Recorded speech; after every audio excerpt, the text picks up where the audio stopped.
Puji Tuhan. Selamat pagi Bapak Ibu Saudara yang diberkati oleh Tuhan. Kita bersyukur buat hari yang baru yang Tuhan berikan buat kita semua. Mari saudara, sebelum kita memulai hari ini, kita merenungkan firman Tuhan dan kita akan berdoa. Tuhan Yesus, kembali kami datang kepadamu mengucap syukur Tuhan atas penyertaan Tuhan dalam hidup kami sampai pagi hari ini Tuhan. Sebelum kami memulai hari ini, kiranya Roh Kudus memimpin kami, firman-Mu menerangi kami Tuhan. Berbicaralah buat setiap kami. Dalam nama Tuhan Yesus Kristus kami mendengar firman Tuhan. Haleluya. Amin. Puji Tuhan. Bapak Ibu Saudara yang diberkati oleh Tuhan, pada pagi hari ini masih dalam seri pelajaran mengenai Roh Kudus yang mengarahkan bagaimana kita berbuah. Ya, puji Tuhan. Tema kita pada pagi hari ini adalah tidak ada yang instan. Wow, puji Tuhan saudara ya. Kalau kita mendengar kata instan, seringkali identik dengan, ya betul saudara ya, Indomie. Ya, pagi-pagi makan Indomie enak sekali saudara ya.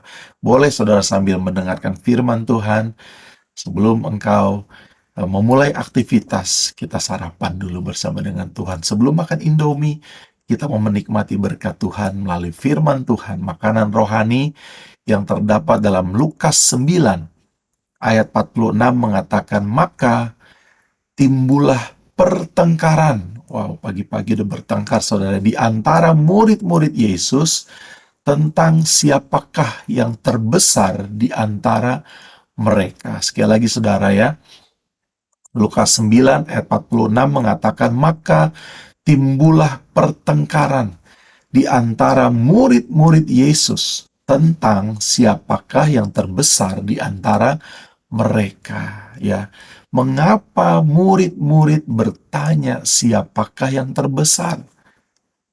Ya, ketika membaca firman Tuhan ini, saya bertanya saudara, kenapa sih murid-murid bertanya siapa yang terbesar? Ya, kalau menurut saya karena ada sebuah keinginan, saudara ya. Karena ada sesuatu keinginan. Keinginan tentang apa? Untuk menjadi yang terbesar atau lebih besar daripada yang lain, saudara. Ya, membandingkan diri sendiri dengan orang lain, mengharapkan sesuatu yang lebih besar dari orang lain yang kita kagumi saat itu, atau kita hormati, atau kita banggakan. Ya, dan menurut saya sebenarnya hal itu sah-sah saja, saudara ya. Ketika kita tidak berlebihan, ya saudara, puji Tuhan. Dan sehingga akhirnya pada saat itu, karena keinginan yang berlebihan, timbullah pertengkaran atau perselisihan. Ya, waktu itu murid-murid bersama dengan Tuhan Yesus sedang dalam perjalanan ke Kapernaum. Ya, karena pertengkaran ya bisa seringkali mengakibatkan sesuatu terjadi. Ya, karena keinginan sesuatu yang lebih baik, ingin sesuatu yang lebih besar atau lebih mulia. Dan karena hal-hal tersebut, saudara, tidak sedikit orang ya menginginkan sesuatu yang cepat atau instan. Ya, dengan cara menghalalkan segala cara. Nah, inilah saudara, hati-hati.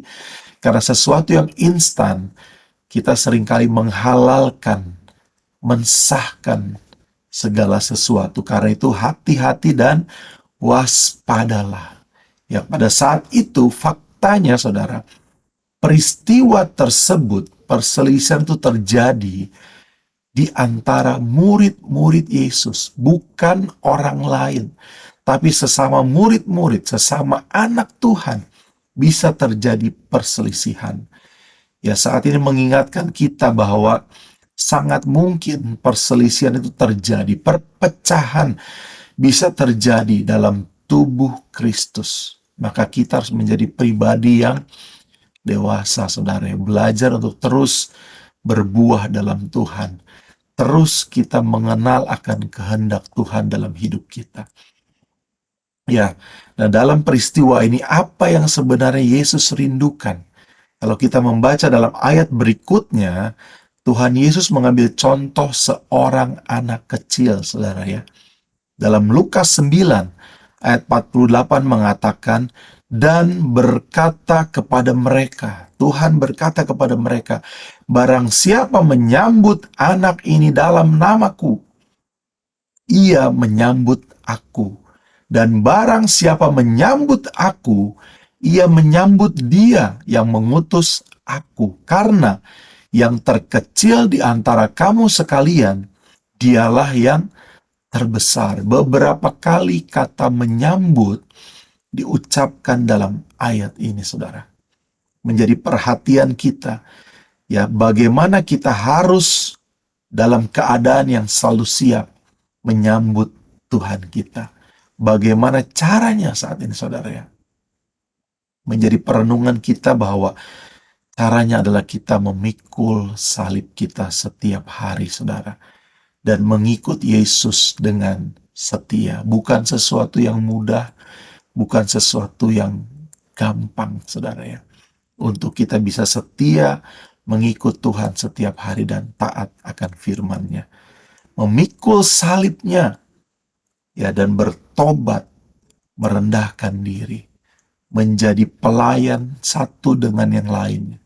Itulah kerinduan Tuhan dalam kita mengikut Tuhan, menyambut Tuhan Yesus setiap hari. Dan ada kata setia, artinya kita tidak jemu-jemu. Walaupun menghadapi kesulitan, kita tidak pantang menyerah. Ya, hari-hari ini kita menghadapi hal-hal yang sulit, saudara. Tapi kita tidak gentar, kita tidak khawatir, kita tidak jemu-jemu, kita setia mengiring Tuhan. Karena menurut saya, menerima Yesus sebagai Tuhan dan Juru Selamat itu sesuatu hal yang instan, dapat dilakukan seketika, saat itu juga. Dengan mudah kita mengatakan, Tuhan, aku menerima Engkau sebagai Yesus, sebagai Juru Selamatku, sebagai Tuhan.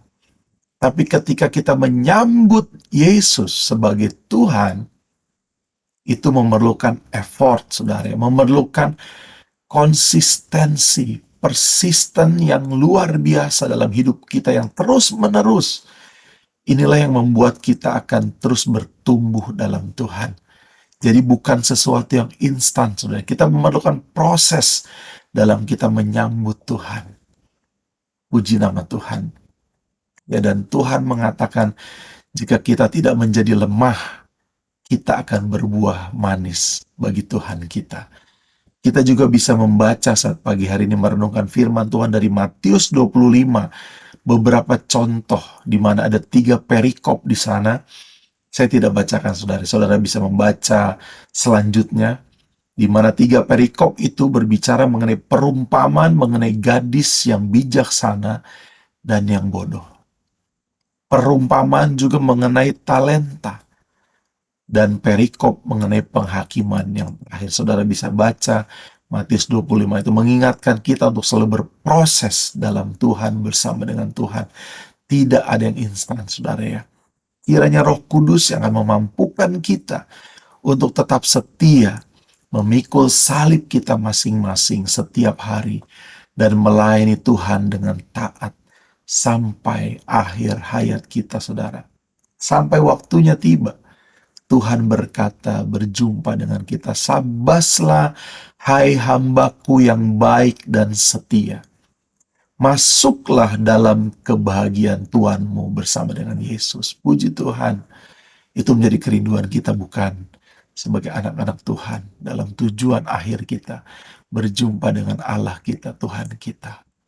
Ketika kita tetap setia mengiring Tuhan. Perenungan pagi hari ini.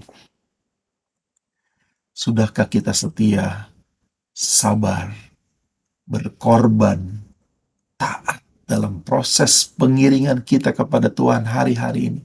Tidak jemu, tidak mengharapkan sesuatu instan cepat, saudara, ya. Tapi kita mau berproses dari hari ke hari, dari sesuatu yang kecil menjadi besar. Ingat, saudara, ya, bahwa tidak ada yang instan dalam pengiringan kita kepada Tuhan.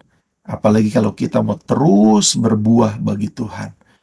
Kiranya Roh Kudus yang terus memimpin kita dari hari ke hari supaya kita terus berkenan di hadapan Tuhan dan menyenangkan hati Tuhan. Tuhan Yesus memberkati kita semua. Amin. Firman Tuhan Dan kita berdoa. Bapa yang baik, kami mengucap syukur buat firman-Mu pagi hari ini mengingatkan kami Tuhan, segala sesuatu mungkin terjadi. Sekalipun kami sesama anak Tuhan, bisa terjadi perselisihan, bisa terjadi pertengkaran. Tapi firman-Mu pagi hari ini mengingatkan kami, supaya Roh-Mu terus mengingatkan kami Tuhan, agar kami dekat dengan Engkau, sehingga perpecahan itu, sesuatu yang instan itu, tidak kami harapkan Tuhan, tapi kami rindu untuk sedekat dengan Engkau, merendahkan diri kami bertobat kepada Tuhan, supaya hidup kami berkenan di hadapan-Mu Tuhan, menjadi lebih sempurna dari hari ke hari. Pimpinlah hidup kami sepanjang hari ini Tuhan. Roh Kudus menerangi kami Tuhan. Terpujilah nama-Mu, dalam nama Tuhan Yesus Kristus kami berdoa mengucap syukur. Haleluya.